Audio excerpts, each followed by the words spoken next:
अच्छा सुना, अरे हमारा जवानी के कहानी बड़ी यार बा, कौना रंगदार के हो छुए के जोगार बा, जो मन चाहो तारे सुन लेते कोई बहना कोई बहना।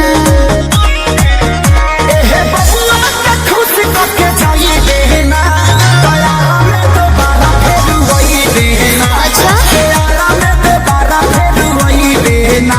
एहे बबुआ के खुश करके जाई बहना, दया में दोबारा फिर वही बहना।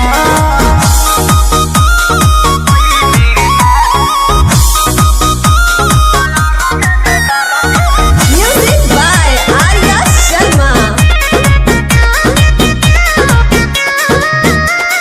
चढ़ो तारे कहे स्टेजवा पे फान के, आधा जो हिरान के है आधा बबुआन के। तो जाए दी।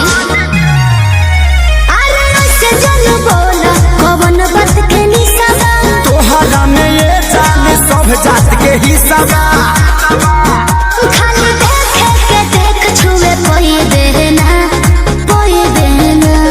बुझले। एहे बबुआ के खुश करके जाई बहना, दया में दोबारा फिर वही बहना। अच्छा हो, दया में दोबारा फिर वही बहना। एहे बबुआ के खुश करके जाई बहना, दया में दोबारा फिर वही बहना। अरे टेंशन मत ले।